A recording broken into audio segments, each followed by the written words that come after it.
Niley Grant now works in commercial real estate in Atlanta, Georgia. Thank you so much. Thank you, Kimberly. I mentioned the book written by my former colleague Lewis Wallace. It's called The View from Somewhere: Undoing the Myth of Journalistic Objectivity. I'm Kimberly Adams with the Marketplace Morning Report.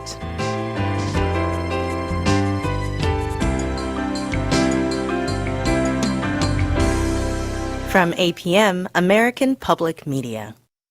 Today is Military Appreciation Day at the Players Championship. Let's join forces to support military organizations in Northeast Florida. To learn more, visit theplayers.com/match4military. Let's be champions for the military heroes in our community.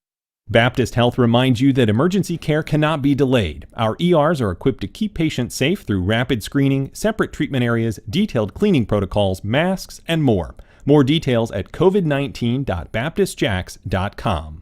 Wayne Hogan of the Terrell Hogan Law Firm. I'm Wayne Hogan. A company's cell phone policy can protect your employees and your bottom line. Our distracted driving presentation for the workforce can help. Learn more at waynehogan.law. This is WJCT News 89.9 Jacksonville. Ahead in the next 5 minutes, live local news for the First Coast from the WJCT News team.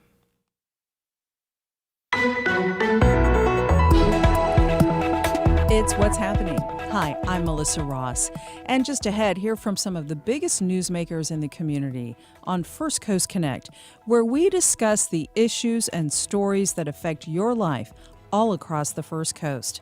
We also ask for your phone calls, emails, and tweets. Engagement is what drives this show, so engage with us right now as we get started here in just a few minutes on First Coast Connect.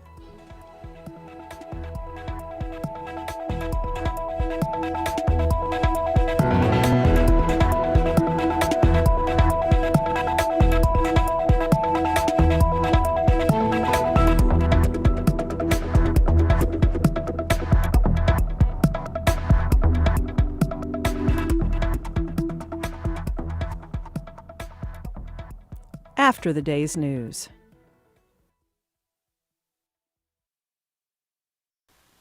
Live from NPR News, I'm Corva Coleman. The House is scheduled to vote tomorrow on the nearly $2 trillion coronavirus relief package. It has $1,400 stimulus checks for eligible Americans. NPR's Kelsey Snell says Democrats had more legislative priorities. They wanted this bill in particular to focus on relief for parts of the economy that have been badly hurt but are less seen or didn't see a lot of relief in the earlier bills. Like there's a huge anti-poverty program in here for families in particular, changes to the way that people who are low-income earners who don't have children receive money, and funding for businesses and spaces and communities that are suffering because of year-long closures. NPR's Kelsey Snell reporting. President Biden has signed an executive order promoting voter registration and participation. He announced this at a virtual event yesterday commemorating the 1965 Bloody Sunday March for Voting Rights in Selma, Alabama. Troy Public Radio's Kyle Gassett has more. Those who came to the breakfast sat in their cars and tuned into a radio station to hear the program and the speakers. Biden addressed the crowd by video, telling them he was signing the order to make it easier for eligible voters to register and to improve access to voting. Every eligible voter should be able to vote and have that vote counted. If you have the best ideas, you have nothing to hide. Let the people vote. Later in the morning, a small group of marchers crossed the Edmund Pettus Bridge and participated in a ceremony honoring civil rights icons who died in 2020. Including Georgia Congressman John Lewis. For NPR News, I'm Kyle Gassett in Selma, Alabama. President Biden is expected to sign 2 more executive orders today on International Women's Day. One will set up a White House Gender Policy Council to promote issues concerning women and girls. The second aims to reverse an Education Department policy. That policy grants more rights to people accused of sexual harassment or assault. Activists in India, meanwhile, are calling on the country's highest-ranking judge to resign. Sushmita Pathak reports from Mumbai. The judge made controversial comments about rape in 2 separate cases. In an open letter, more than 4,000 activists and women's rights groups are demanding that the Chief Justice of India's Supreme Court step down and apologize to the women of the country. In court last week, Chief Justice Sharad Bobde asked a defendant accused of raping a woman when she was a teenager if he would marry her. The man had reportedly promised to marry the victim after she turns 18, but did not follow through. In another case, the Chief Justice reportedly questioned whether sex between a husband and wife can ever be rape, even if the husband is abusive. The judge says his comments have been misrepresented by the media and that he respects women. For NPR News, I'm Sushmita Pathak in Mumbai. You're listening to NPR News. Good morning, it's 9:04. This is WJCT News 89.9 in Jacksonville. Next week will mark 1 year since school buildings in Florida closed to slow the spread of the coronavirus. National experts are raising alarms that a generation of students could face negative impacts that last a lifetime. Annette Anderson is a professor of education at Johns Hopkins University. If the learning loss is too great, the concern is for how that affects them as future earners in the economy. What jobs will be available for them? Does that mean that we will have a cumulative impact on our GDP as a nation? GDP stands for Gross Domestic Product, our country's economic output during a given year.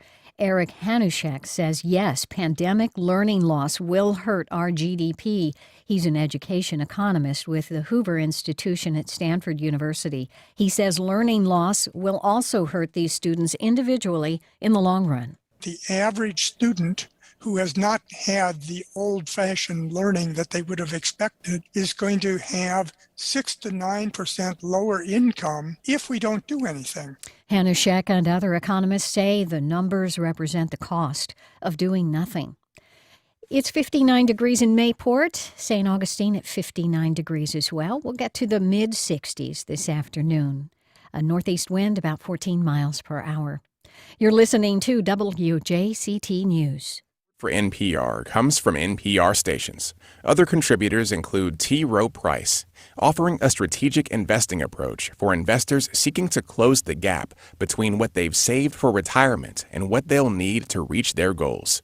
T. Rowe Price, invest with confidence.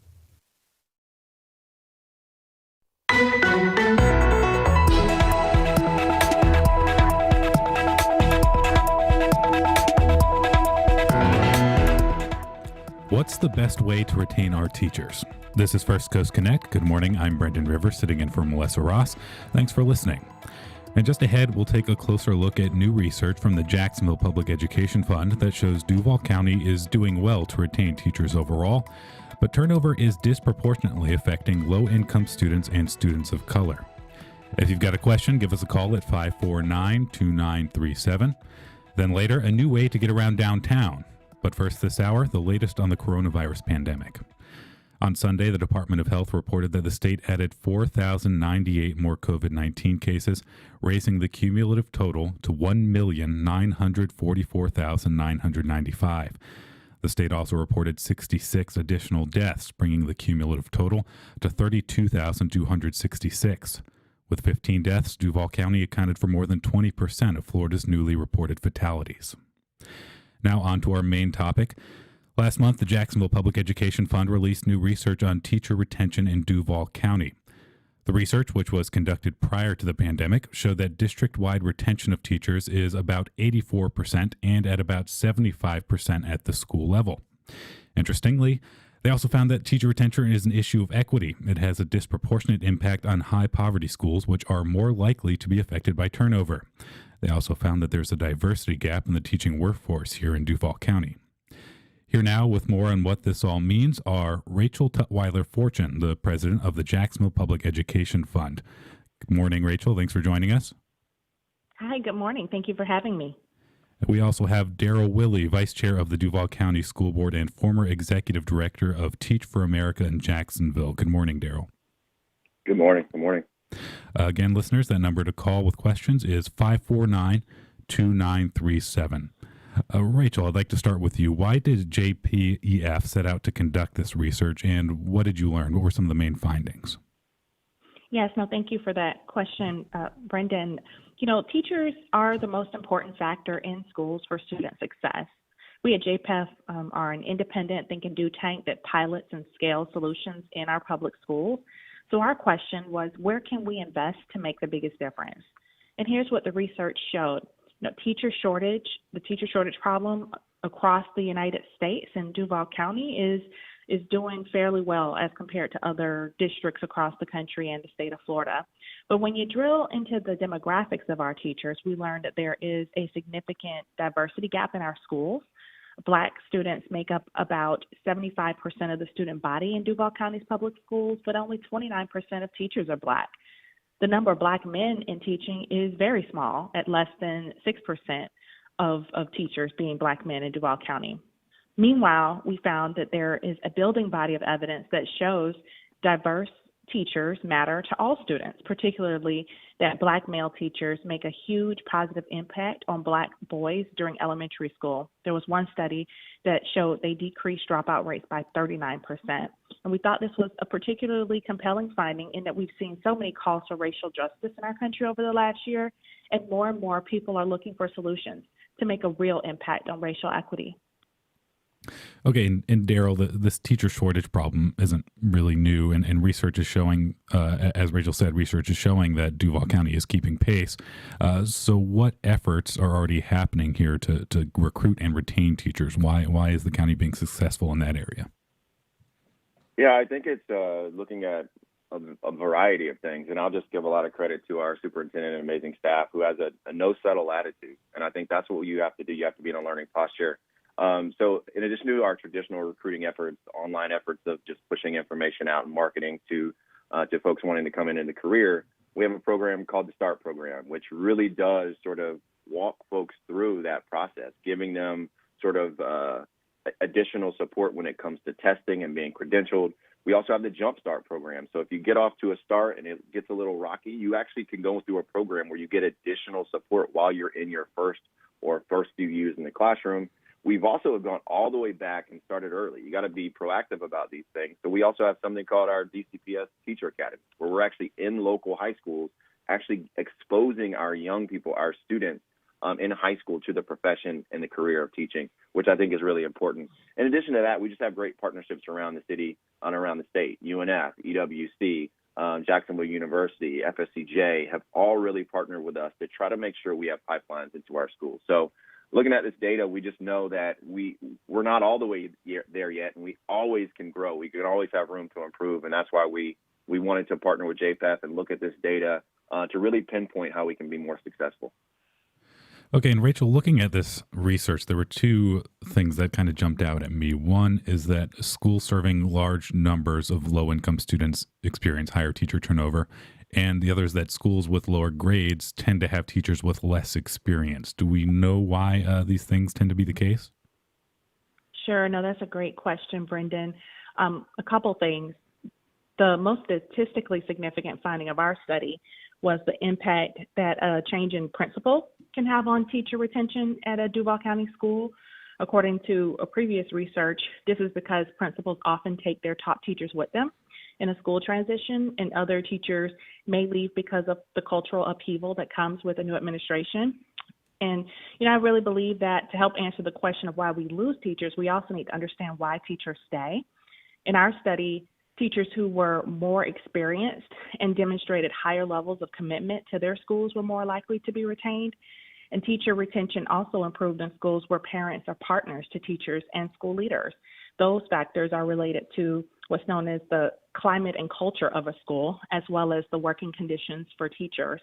Past research has also found that students from low-income backgrounds have greater academic and social-emotional needs, and schools with higher concentrations of students from low-income backgrounds have a harder time retaining teachers.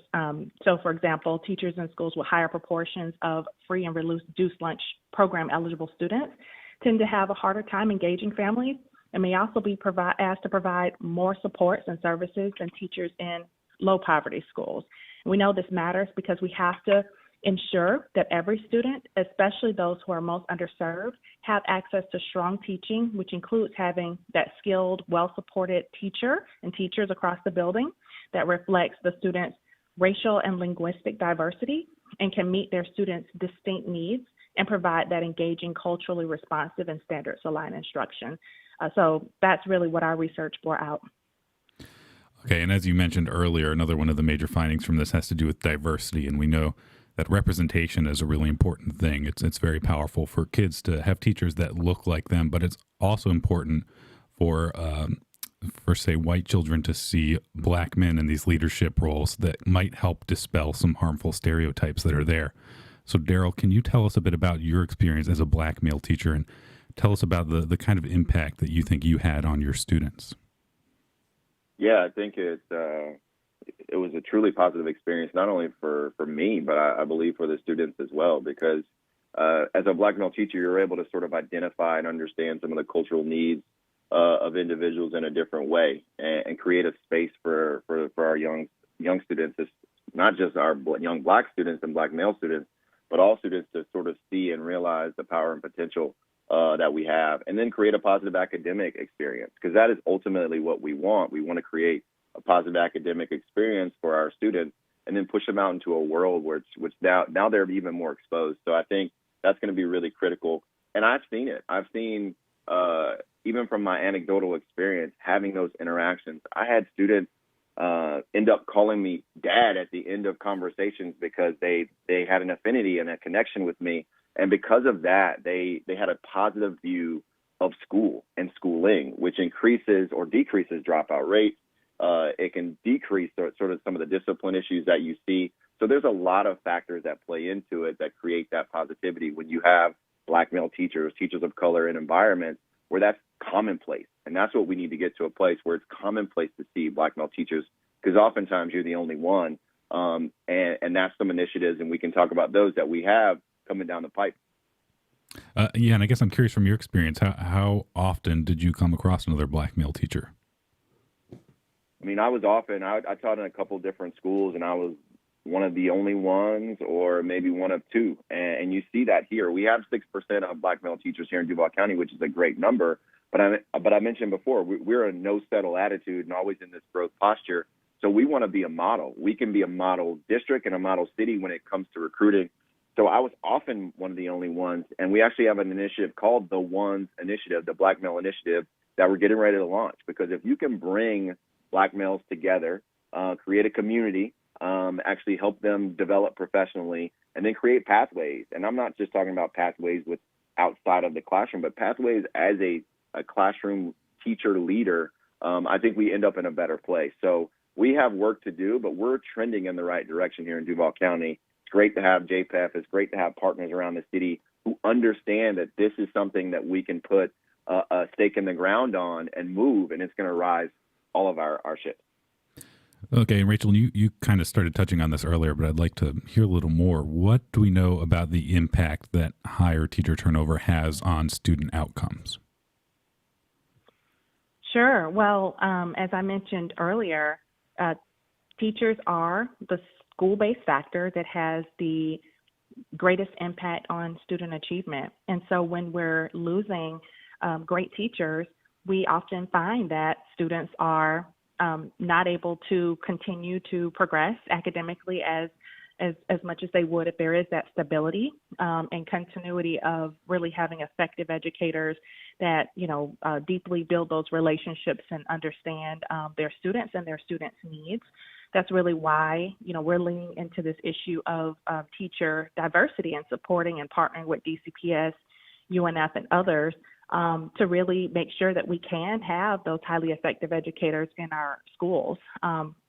We know that teachers are positive role models for students, and so when we have Black educators in our schools, that can help fight negative stereotypes of being being a positive adult or having that positive adult in a child's life provides. We also see, to your earlier point, that when white students and students from other diverse backgrounds have diverse educators, there's a huge benefit there. Brain science has really taught us that learning doesn't happen in a vacuum. It's about human connection. So students, when they feel safe and comfortable to bring their whole selves to the classroom and they feel they have that trusting relationship with their teachers, that's where, research has really shown that having diverse and Black educators can really help ensure that students are having those culturally responsive and rich learning experiences.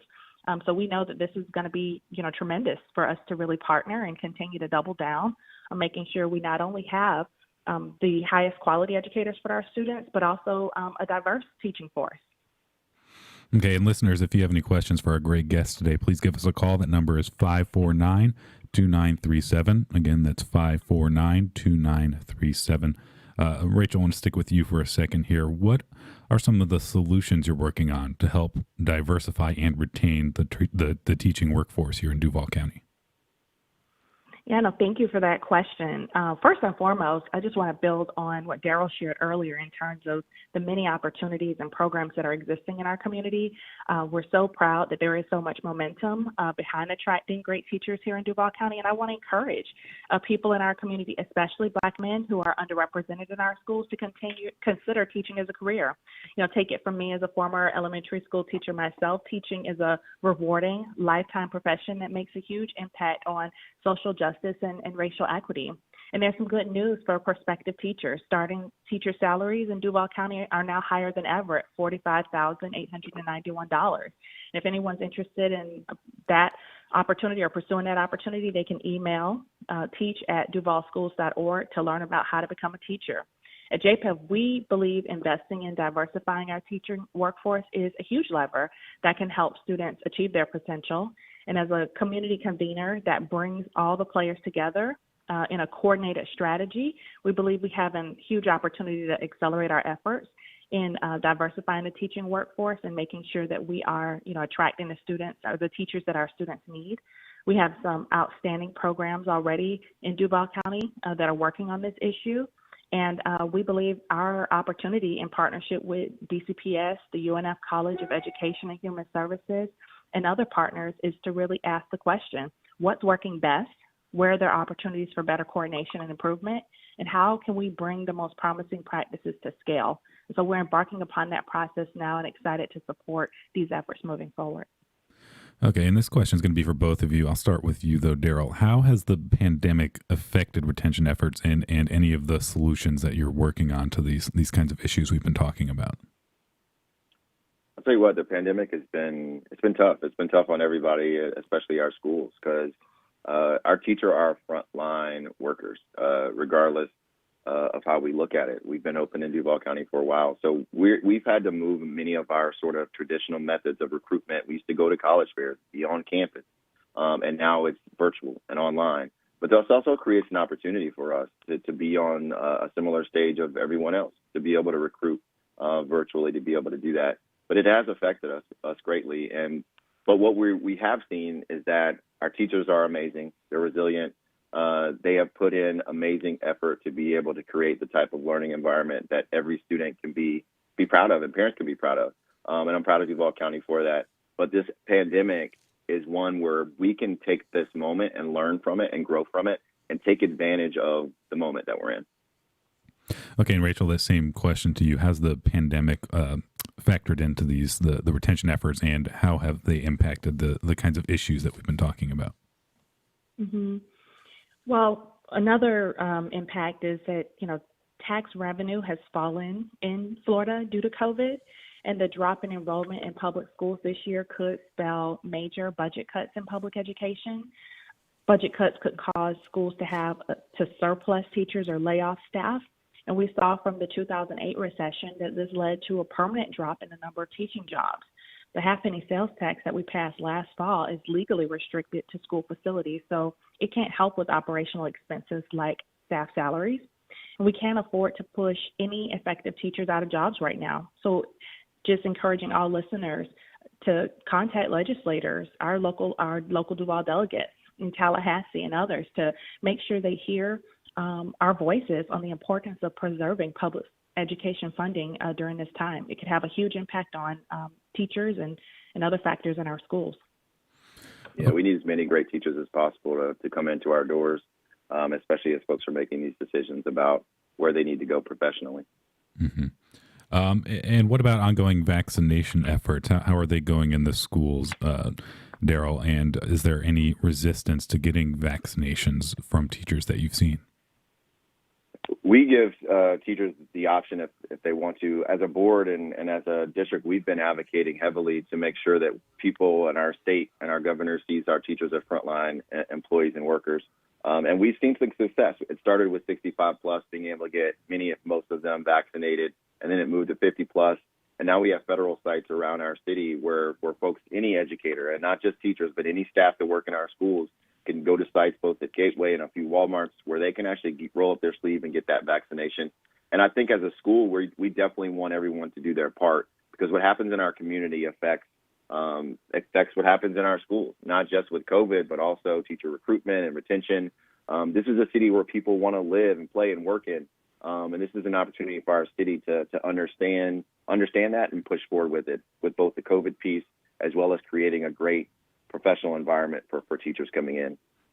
Okay, and we've got a caller here, so we're going to take a question real quick. We've got Jim from Riverside. Jim, how are you doing? What's your question? Are you there, Jim? Yes, sir. Good There you morning. are. Good morning. Two real quick comments. Number one of the challenges of retaining male teachers. Oh, looks like we lost Jim. Oh, sorry about that. Okay, Rachel, hi. Sorry. Looks like we lost Sorry Jim. about that. I think I got disconnected. That's all right. I think we lost our caller, Jim, too. Okay. Well, Jim, or Rachel, sorry. Is there anything you want to add on vaccinations while we've still got you on the line here? Well, I'm just encouraged that the shift as of the conversation last week is that we are now providing vaccinations to teachers and school-based staff. They really have been working on the front lines since last year when the pandemic began, and it's really important, as the essential workers they are, that they be given that priority. So just encouraged about the progress on that, and I'm hopeful that every educator will go ahead and take advantage of the opportunity to go ahead and get vaccinated right here in our community. Okay. Jim, sorry we lost you there. We are running out of time, though. So Rachel, Daryl, thank you very much for joining us today. Great conversation, really interesting stuff. Later, celebrating Northeast Florida's All-Star Women in Food. But up next, the Downtown Development Task Force. That's next. You're listening to First Coast Connect. This is WJCT News 89.9.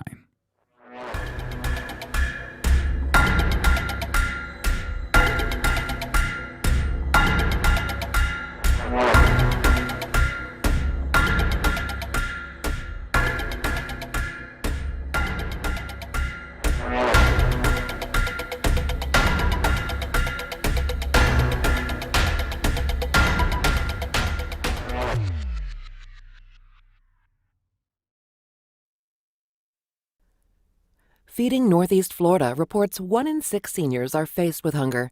Many are forced to forego food to pay for prescriptions or medical care. For information on how to help, feedingnefl.org. BritBox and PBS Passport are now offering the best of all your favorite British drama, comedy, and more when you sign up at jacksbundle.com. Start watching today. Welcome back. Before she left, Melissa spoke with Andre Wallace, president of the JAX USA Partnership, about the Downtown Development Task Force. Let's take a listen. Andre Wallace, good to talk to you. Thanks for being with us. Good morning. So you recently met with the mayor and other city and business leaders to talk about the future of downtown development, ways to improve the city's urban core. Lots of ideas presented. Could I begin, before we get into some of those more longer range ideas, by first getting your reaction to the tent city in downtown Jacksonville that's been growing in this pandemic, of people that are homeless, and the city's efforts to get those folks into temporary housing. Before we look at the longer term improvements to the urban core, what are your thoughts about the efforts to help the growing homeless population and shut down this homeless camp that has arisen? First, housing is something everyone should and must have in our country. And the fact that people don't have quality, attainable housing is a shame. That's just me personally. So it doesn't do my heart any good to see people in those type of conditions, none whatsoever.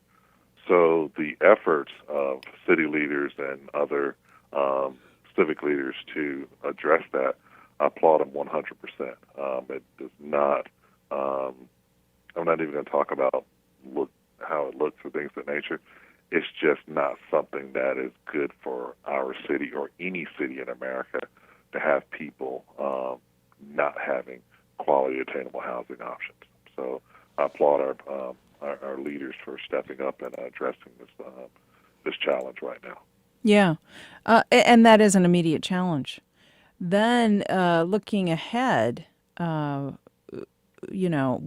it's affordable housing, developing the riverfront, both on the north and the south bank, getting more events downtown once we're done with the pandemic. Lots of discussion with this task force. What would you say to those who've been critical of these efforts over the years, saying that there's been a lot of talk, not a lot of action? You are heavily engaged in these efforts. What does the city need to actually move forward and create a great downtown? It's, as I said at the meeting, Lori Boyer has one of the toughest jobs that you can have in Jacksonville, and I can say that because I had it before. Head of the Downtown Investment Authority, right? Yeah, head of the Downtown Investment Authority. There's never going to be short of opinions about what you should be doing or what you should not be doing. And Lori's doing a great job of listening and forging ahead. The things that I would, immediate things to focus upon are the things that I indicated last week, which was to continue to push for more housing and development within downtown, and begin to start looking at what are some of the retail needs. There are a lot of retail needs. What are the ones that you can then begin to usher into downtown? I would certainly have a strong conversation about the decentralization of the homeless assistance ecosystem that is emerged on the North Bank. I would begin to really talk about safety measures and then continue. Well, wait. When you say decentralization, what do you mean by that? You're talking about all the nonprofits like the Sulzbacher Center, the Clara White Mission, many others. When you look in a 2 square mile radius of just downtown, probably 6+ different homeless assistance centers right in that particular location. Do we have to have them all in one location? That's a real conversation that needs to be discussed. I sit on the board of Sulzbacher. We are talking about decentralization of our particular campus where we are. So I think that that's a great conversation that can be had amongst others. This is not talking about not delivering service, but are you going to deliver service all in one particular location? That's something that should be discussed. Also, safety measures. The presence of more public safety officers in downtown, improving the lighting within downtown, the illumination. If you go to LED lighting, it gives better illumination.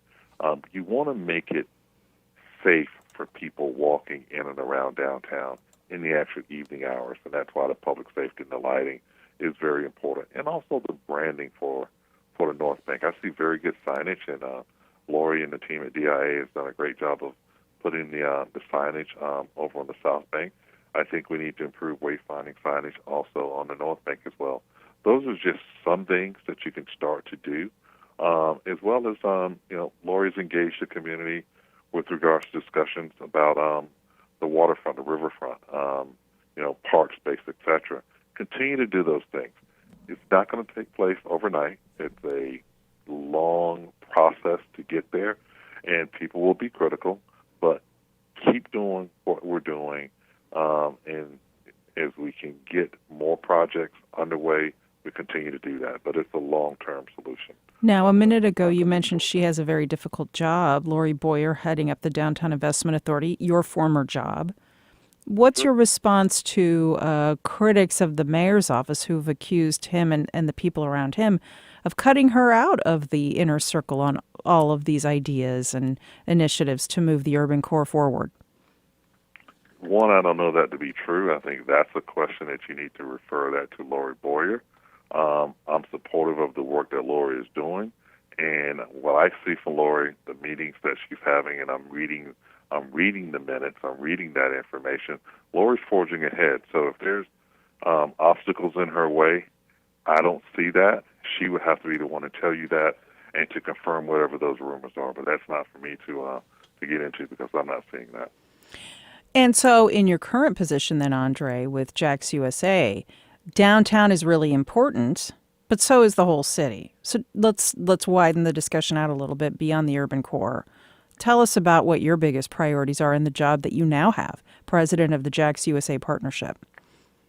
Sure. So, yes, downtown is important because we're in a war. We're in a war for talented individuals to remain in our region and to come to our region. And talented individuals have, even more so now with COVID-19, the opportunity to live wherever they choose. And so we're in competition. Cities that we compete against on a daily basis for projects happen to be Orlando, happen to be Tampa, Nashville, Atlanta, Charlotte. Not so much the South Florida cities such as Miami, Fort Lauderdale, West Palm Beach, but the ones that I mentioned. When I look at those particular cities and you think about the investments that they're making, think about the investment that's underway in downtown Orlando, breaking ground on a new sports complex with entertainment around it, the investment that's going on in Tampa, not to mention 3 sports teams doing very well in 2020, as well as in February with the Super Bowl, as well with the Tampa Bay Buccaneers. Think about the investments that they're making in Tampa. Think about the investment that has been made over the last decade or so in Nashville, with the moniker now. They're known as Nash Vegas. The investment that Charlotte has made, the investment that Atlanta makes in various different neighborhoods. And so why won't Jacksonville make these kinds of similar investments? And by the way, how about the fact that Adecco Group just announced it's moving its headquarters from Jacksonville to Atlanta? We're losing them. They're saying, the talent, the social capital is better up there. Adecco made a decision. I respect their decision, and I also respect the fact that they're keeping 600-plus jobs here in Jacksonville. Mm-hmm. So, I'm going to focus upon that. Look, there are things that we can definitely improve upon, and that's what we're focused upon here, which is improving the ability for talent to be retained and to come to Jacksonville. That's our major focus. So downtown is important to that equation as I look at the other cities that we compete against. And so how then do you convince the city's political leadership to buy into this? Because all of these ideas cost money, and this is a city that has been notoriously hesitant to invest in itself. We're undercapitalized. We don't have a millage rate that's comparable with the other cities that you mentioned. How do we build that kind of political will? It wasn't that long ago that we had to address our whole pension issue. So we've now addressed that. Now we're in a position to invest. And, I'm not seeing that the current administration is unwilling to invest. I think they are willing to invest. I think we have to smartly invest in various different projects. I think that's where DIA comes into play in working with the administration to make sure that we're clearly investing in good, smart projects to continue the momentum that we've had in downtown over the past few years. So I say continue to do, for Lori to continue to do what she's doing, the administration to continue to support her, continue to put the investment dollars there, and we just got to make tough, hard decisions. We're not going to, but they need to be transparent decisions, and I see that moving forward. Andre Wallace, president of the Jax USA Partnership. Thanks for your time. Thanks, Melissa.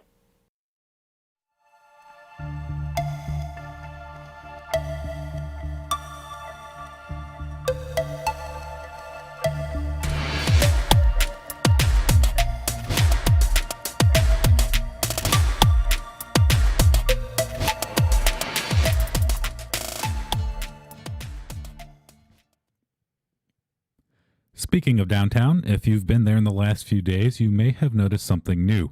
electric scooters. That's because the city launched a one-year pilot program for e-scooters, e-bicycles, and dockless bicycles last Thursday, starting with the scooters. City Councilwoman Leanna Cummer, who introduced the legislation for the pilot program, joins us now with details. Good morning, Councilwoman. Councilwoman Cummer, you with us?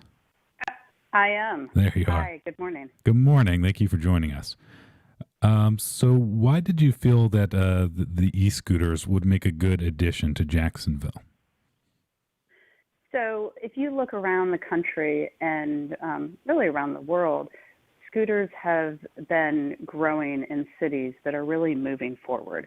It's a great, fun way for people to get around. It also closes that last mile gap where people can go places that are much further away than they would if they were walking, but they don't really feel like driving. So it will also open up access to a lot of small businesses in the downtown area. And, and they're a lot of fun to ride around. And it really just, it's a new, fun, innovative way that isn't city funded that we can help move people around downtown and energize. So you've had the chance to ride them here in Jacksonville already? I haven't, unfortunately, but I've ridden them in other cities and just really enjoy it. It's a lot of fun, and it's a lot easier than it looks. So where will people be able to find these scooters in Jacksonville?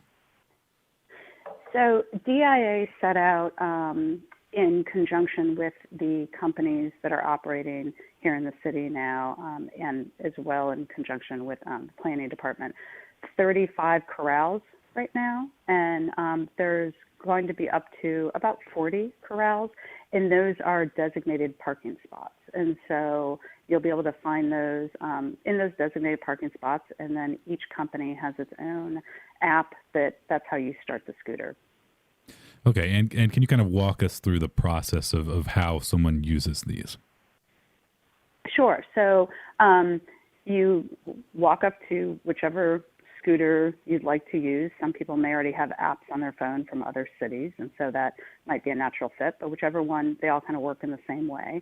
And you download an app on your phone, and then each scooter, you use the app to unlock the scooter. And it's $1 to unlock the scooter, and then it's a certain, I think, 50 cents for every minute that you use it. And so what it does is you just attach your credit card to the app, and it charges your card. And then what we did in the legislation was have a boundary of where the scooters could go. So each of the companies has geo-fenced that area. So if you leave the area that's been designated by the city, you'll actually get charged by the company a significant more amount of money. And this is to deter, obviously, customers from taking the scooters outside of the designated areas. But once you unlock it and you start going, you hop on. They're very well balanced. I wouldn't do it in heels, but you do it in flat shoes. And, and it's up to the rider to really pay attention to traffic signals, and so forth, and be smart about it. They don't go above 15 miles an hour. And you go, and they can be a lot of fun. And so that range that you were talking about, is that just sort of restricted to the downtown? Is that like clearly shown when you're in the app? Yeah, and it's roughly from the entertainment area, football stadium, to the JTA's new building, and then a few blocks past City Hall. So, and of course the river. We wanted to, since this is a pilot program, we want to learn over the next year what works, what maybe is challenging, and then what we might do if improvements need to be made. And then we can start branching out into other neighborhoods in the city that may want them, and where the companies think that it makes sense. Okay, and are there any restrictions on, say, how long someone can use one of these scooters, or what time of day that they can be used? So the time of day, they need to be picked up at a certain time of day that's designated, and all the scooter companies have that time because they can't be left on the city streets overnight. But it's kind of restricted before that cutoff. It's really up to each individual company, and I haven't gone through each of the apps to see it, but I hope to ride each and every one of them. And hope to bring my husband down, and we can go and have dinner downtown and ride some of the scooters around. Are there any concerns about accidents or injuries involving these? There's obviously always concerns of any sort of mode of transportation with safety. And so it's really important, just like when you're on a bicycle, just like when you're walking, just like when you're driving, to not be distracted, not be on your cell phone, to pay attention to traffic signals, to pay attention to your surroundings, because, like any mode of transportation, even walking, you have to pay attention to what you're doing. And so I would encourage people to treat them like you would if you were riding a bicycle downtown. Pay attention to the signals, pay attention to your surroundings, but have fun. And when will the bikes in this program be introduced? So we wanted to do the scooters first, and we wrote the legislation specifically. I wanted to make sure that it wasn't scooter specific in case companies wanted to come in to bring bike share. The appetite for bike share has when scooters were introduced into the market, the appetite for bike share started to decrease in cities. So it allows for a bike share program, but in case something or another micromobility that I can't think of right now that someone might invent in the future, I didn't want to close it off, but right now we don't have a bike share process starting. We're really starting with the scooters. And then, because the thing that's so exciting about this pilot program is it's really business and industry driven. The city is licensing the scooter companies to operate, but they're fully funded by the scooter companies, and they'll be able to see what the market can bear. So if a bike share program is something that the individual companies think that the Jacksonville market could bear, then this legislation certainly would allow for that. Okay. Are there plans at this point to expand to other parts of town, like the beaches or anything? Right now, the pilot program is for 1 year. And so then we will be DIA. This is really a collaboration between, of course, my colleagues in City Council who unanimously approved this, and then the administration and DIA. And so DIA will be collecting, and the planning department collecting information during this pilot program. And part of that information will be, are there other communities like the beaches, like other surrounding communities that are interested in doing this, and then talking to the companies to see if it makes sense for them, and then talking, of course, to the residents and so forth to see if it's something that we'd want to expand to other neighborhoods. But that will be all part of the next year and really assessing the program. Okay. Well, I look forward to trying these scooters out. Thank you very much for joining us this morning, Councilwoman. Thank you so much for having me, and make sure you take pictures and put it on social media when you do try it out. All right, I'll do that. All right. All right. Thank you. Have a great day. Thank you. We'll be right back. You're listening to First Coast Connect. This is WJCT News 89.9.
In celebration of Henry Louis Gates Jr.'s new documentary, The Black Church, WJCT is collecting stories and memories of your experiences.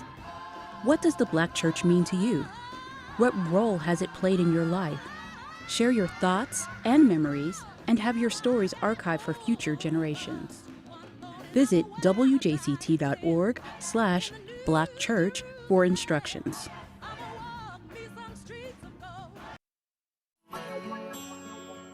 While the president and his predecessor have differences on policy, trade might not be one of them. Everyone seemed to think that a magic wand would wave and all the China tariffs would go away when the Trump administration left, but that's not the case. I'm Kai Risnall. U.S. importers in a virus economy. Next time on Marketplace. Tomorrow night at 6 here on WJCT News 89.9. In New York, a judge concerned that prosecutors from the U.S. Attorney's Office are mishandling a criminal sanctions case orders an investigation. And it was not pretty, I have to say. Now those prosecutors are facing the heat. The misconduct that we saw is unlike anything I've ever seen in the 20 years I've been trying criminal cases. On the next morning edition from NPR News. Tomorrow starting at 5 on WJCT News 89.9.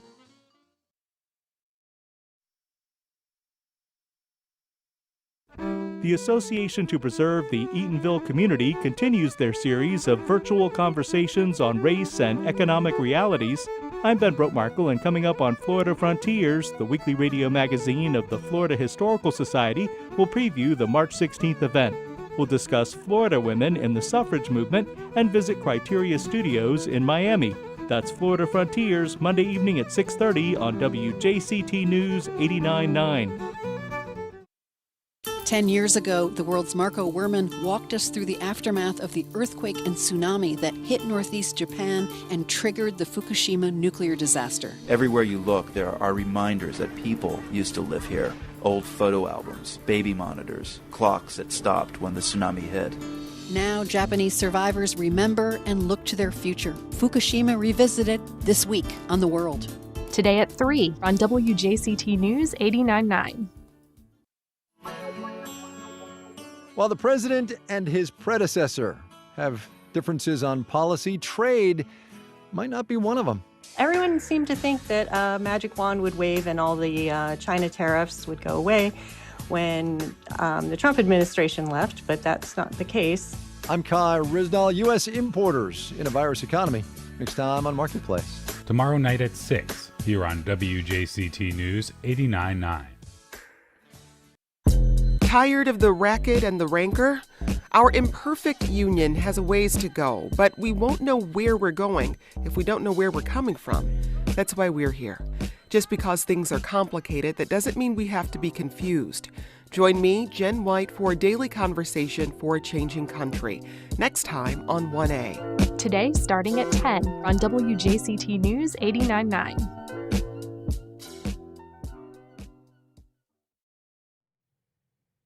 Welcome back. Today is International Women's Day, and Edible Northeast Florida is celebrating the vital role women play in sustaining our local food community, which was particularly hard hit by the pandemic. Lauren Titus, the magazine's editor, is on the line now to tell us how. Good morning, Lauren. Good morning, Brendan. Happy International Women's Day. Thank you, to you as well. So you've compiled this list of our region's all-star women in food, as you're calling it. Why did you decide to do this? Well, about 5 years ago, we published a Women and Food issue during the month of March to celebrate the impact and the influence women have had in the food service industry locally. Women account for the vast majority of food purchasing decisions, and they make up about half of the entry-level workforce in the food industry.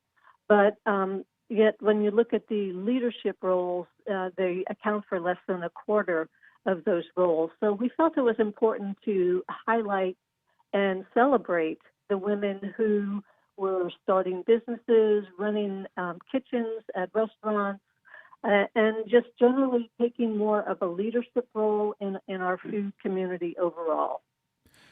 And while, we started this list, as I say, 5 years ago, we've added to it and changed it over the years as we've seen the growth in women taking leadership roles in kitchens. It's been really exciting to watch the number of executive chefs that have been added to the ranks of local restaurants, the number of women who have started food businesses, especially during the pandemic when when a lot of women may have lost their jobs at restaurants or businesses, and to supplement income, they started cottage industries and started selling baked goods and prepared meals and other things.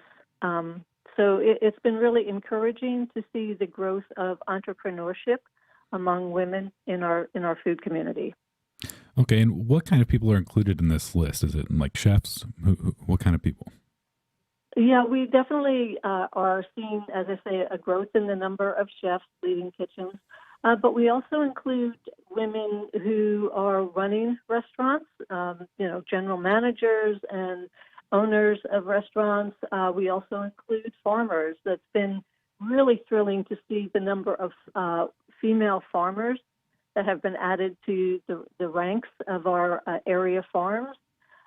Bakers, we often associate women and pastry chefs, and while it's true that has been more of a role that they've played in professional kitchens, it's been great to see that they've also branched out and started selling more at farmers markets, for instance. Women in the cocktail and drink businesses, women who are owning different bars and breweries like Hyperion. That's been fun to see. We've also had food activists and writers, including WJCT's Heather Schatz. So anywhere that we feel that women are taking a leading role in helping to advance the local food community, we felt we wanted to celebrate and recognize them and let the rest of our area know what their role has been. Yeah, and big congratulations to our colleague Heather. So how did you decide which people to put on this list? What was the process like? What kind of factors did you consider? A lot of it is community generated nomination. It's not a rigorous process by any means. It's where we knew that women were owning businesses or leading kitchens, actively pursuing roles in farming, and we're always looking for women to add to the list, because this is, like I say, this is an evolving list, and in the food business, people change jobs frequently. So while we may have had a chef at one restaurant 5 years ago, she may still be involved in the business, but she's moved on to a different kitchen. So we're constantly looking to update the list and help celebrate the increasing role that women are playing in our food community.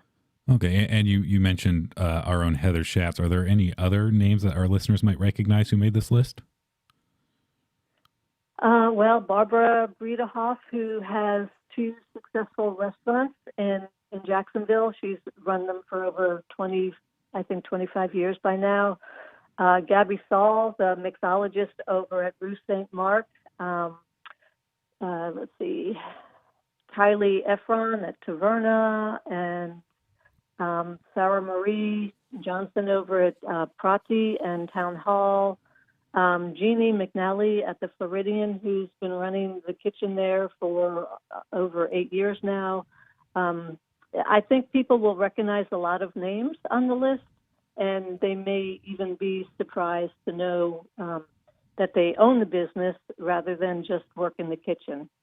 Okay, all right, Lauren, we are running out of time. I want to thank you for joining us. Real quick before we go, though, where can people find this list? We are featuring it on our website, edibleneflorida.com. And like I say, we welcome additions to the list. So if we're missing anyone, please feel free to reach out and send an email to editor@edibleneflorida.com, and we'll be happy to add their names. All right. Thank you, Lauren, for joining us. That's our program. Thanks to all of our guests and callers. Our producer is Heather Schatz. Josh Torres is our director. Our news director is Jessica Palumbo, and Bill Bortsfield is our digital editor. Have questions or comments about First Coast Connect? Send an email to firstcoastconnect@wjct.org. I'm Brendan Rivers, sitting in for Melissa Ross, and you're listening to First Coast Connect on WJCT News 89.9. Support for First Coast Connect is provided by Baptist Health and the North Florida TP